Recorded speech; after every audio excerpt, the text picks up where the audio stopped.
Buenos días, ¿cómo están? Bienvenidos al estudio bíblico de hoy. En esta ocasión partimos con el estudio del libro de Romanos. Vamos a ver entonces Romanos capítulo 1,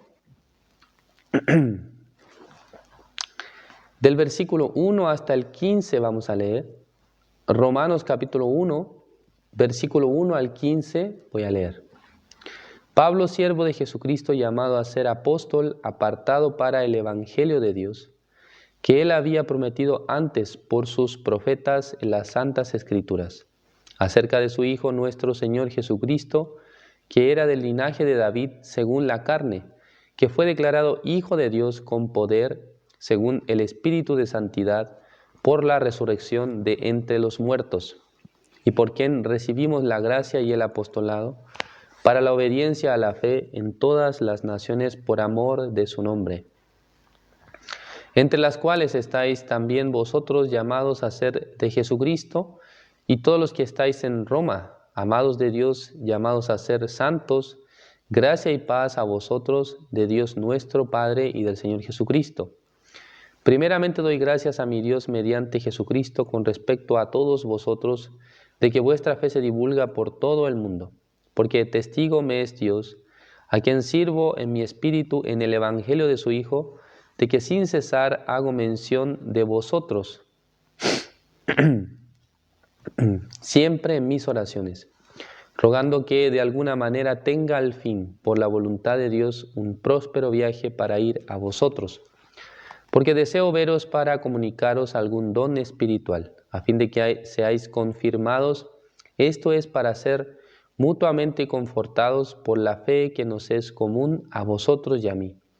Pero no quiero, hermanos, que ignoréis que muchas veces me he propuesto ir a vosotros, pero hasta ahora he sido estorbado, para tener también entre vosotros algún fruto, como entre los demás gentiles. A griegos y a no griegos, a sabios y a no sabios soy deudor. Así que en cuanto a mí, pronto estoy a anunciaros el evangelio también a vosotros que estáis en Roma. Hasta el versículo 15 he leído.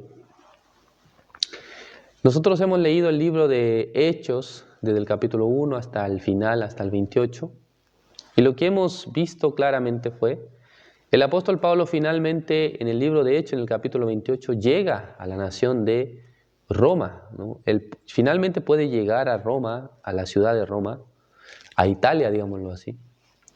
Pero acá cuando estamos leyendo el libro de Romanos capítulo 1, en el libro de Romanos el apóstol Pablo todavía no ha ido a Roma. Solamente estaba en su corazón el deseo de viajar, de conocer Roma. ¿Con qué propósito? Para anunciar el evangelio. Sí, este es el contexto del libro de Romanos, así parte. Entonces acá en el versículo 1 dice, Pablo, siervo de Jesucristo, llamado a ser apóstol, apartado para el evangelio, dice. O sea, acá en la Biblia está escrito Pablo, siervo de Jesucristo. O sea, ¿quién es un siervo? Un siervo es una persona que no por sí mismo debe actuar, sino que depende del dueño, depende de su amo. Él puede caminar, él puede hacer, él no puede hacer, en fin. Esto es un siervo, ¿no? No es una persona que dirija su vida por sí misma, sino que el siervo se debe a su dueño. El dueño determina la vida de su siervo, ¿no? Entonces dice, ¿de quién es siervo? Dice, de Jesucristo. Por lo tanto, el apóstol Pablo nos muestra una imagen en la que él no hace según lo que él le parece, sino que Jesucristo, ¿qué es lo que me dice? Jesucristo, ¿cómo quiere que yo haga? ¿Cómo quiere que yo viva? Aunque el apóstol Pablo tiene su deseo también, pero siendo siervo de Jesucristo, él no vive según su manera y según su querer, sino que conforme la guía del amo, del dueño, es Jesucristo. Llamado a ser apóstol, dice, apartado para el evangelio de Dios. En el libro de Hechos aparece detalladamente cuál es la conversión del apóstol Pablo. Cómo él llega a ser cristiano, cómo él llega a convertirse en cristiano, aparece detalladamente en el capítulo 9. Cómo se le aparece el Señor camino a Damasco y luego cómo Ananías le explica el Evangelio, finalmente él se convierte en cristiano y luego es utilizado por Dios para ser enviado a los gentiles. Aparece detalladamente, ¿no? Y luego dice que él había prometido antes por sus santas escrituras, por sus profetas en las santas escrituras. Entonces el Evangelio no es un elemento que nace en el Nuevo Testamento, sino que en realidad el Evangelio ha sido una profecía de Dios. Desde tiempos antiguos él estaba hablando acerca de este Evangelio tan poderoso, tan precioso, por medio de los profetas, dice, en las Santas Escrituras.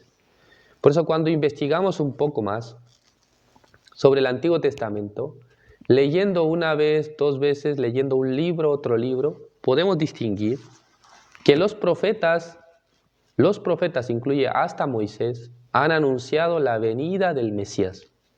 Han anunciado la venida de quien iba a ser el Salvador y Redentor de todo el pueblo judío. El apóstol Pablo está mencionando aquello. Este Mesías, este linaje especial, si van a ser entre los hombres, entonces debe venir de alguna familia o de alguna persona importante para los israelitas.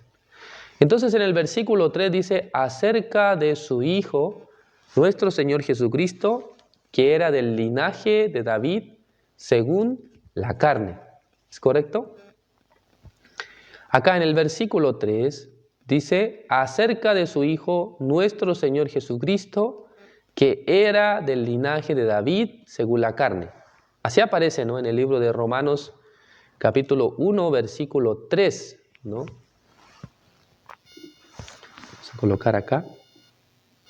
Ya hoy estamos en la lección 1 del estudio de Romanos y hoy, especialmente hoy, hemos leído del 1 al 15, ¿no? Esa es la cita bíblica de hoy. Estamos viendo el versículo 3 donde dice que Jesucristo, nuestro Señor Jesucristo, era del linaje de David según la carne. Entonces, para confirmar esto, tenemos que irnos directamente al libro de San Mateo, ¿no? San Mateo capítulo 1, el versículo 1 primero vamos a leer, dice así, San Mateo 1:1 dice, libro de la genealogía de Jesucristo, hijo de David, hijo de Abraham. En el libro de San Mateo aparece una particularidad, claro, es la genealogía de Jesucristo, pero si tuviéramos que apelar al orden, no podemos poner primeramente a David, porque entre David y Abraham, ¿quién es más antiguo? Abraham vivió más o menos 2000 años antes de Cristo, pero David aproximadamente vivió 1000 años antes de Cristo. Entonces el orden normal debería ser hijo de Abraham, hijo de David, si lo menciona en un mismo versículo. Pero no lo menciona así, sino que primero es David. ¿Por qué? ¿Por qué menciona a David? Ya según los teólogos dicen que este evangelio de San Mateo es el evangelio del rey o del león, que muestra a Jesucristo como el rey de Israel o el rey. ¿Sí? ¿Por qué razón? Porque pone la cabecera al gran rey de Israel, es David. Y luego, en el versículo, vamos a ver acá, en el versículo 6 dice, Isaí engendró al rey David y el rey David engendró a Salomón, de la que fue mujer de Urías.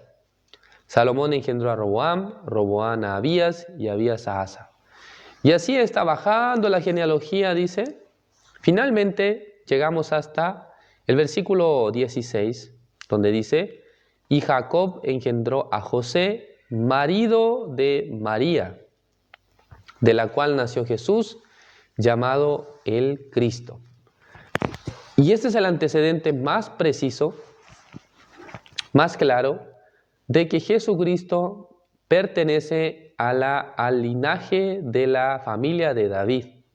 Porque cuando unimos todas las personas que han nacido antes de Jesús, es decir, que llegando hasta José.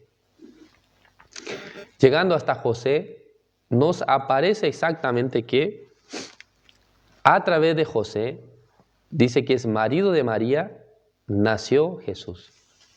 Entonces acá hay un antecedente interesante, hermano. ¿Cuál es? Aunque Jesús no fue hijo legítimo de José, pero en ese momento José es el esposo de María. Por lo tanto, se considera que por ser el esposo de María, para la sociedad, para la gente, ¿de quién era hijo Jesús? En los evangelios se está mencionando así, ¿no? Que Jesús era hijo del carpintero, le dicen así, ¿no? Este hombre es hijo del carpintero. Por lo tanto, la sociedad consideró que Jesús era hijo de José. Por lo tanto, al ser hijo de José, cuando vemos la genealogía de José, ¿hasta dónde llega? Hasta David. Sí, obviamente pasa más arriba, ¿no? Hasta Abraham, hasta Isaac. Pero esta palabra nos hace entender por qué el apóstol Pablo citó acá el versículo 3, en Romanos 1:3, acerca de su Hijo nuestro Señor Jesucristo, que era del linaje de David según la carne.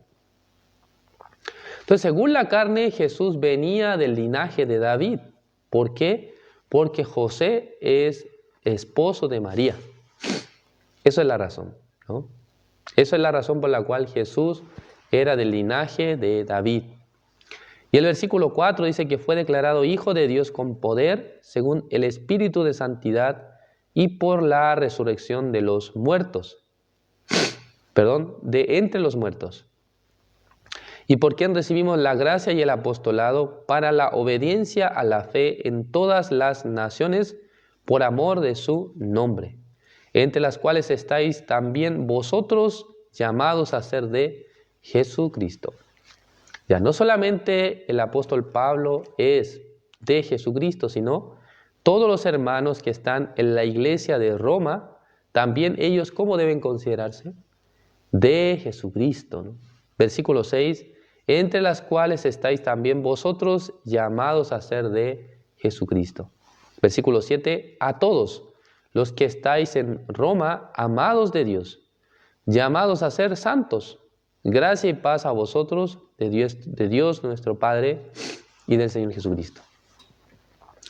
Entonces los hermanos que están en la iglesia de Roma, no solamente ellos pueden pensar, el apóstol Pablo, él es siervo de Jesús, él es de Jesús, sino nosotros también tenemos esta misma condición.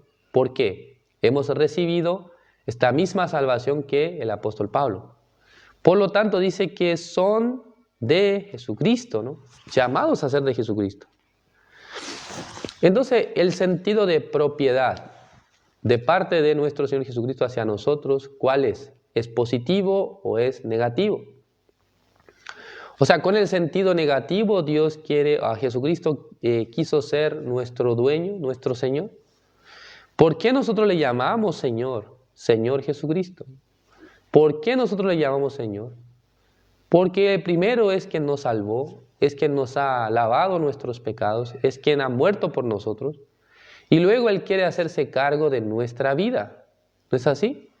Entonces, si el Señor quiere hacerse cargo de nuestra vida, ¿esto será algo positivo o será algo negativo? Sí, obviamente es algo positivo. ¿Por qué? Tenemos que elegir, ¿no? Entre nosotros hacernos cargo de nuestra vida o que el Señor se haga cargo de nuestra vida. ¿Cuál será mejor?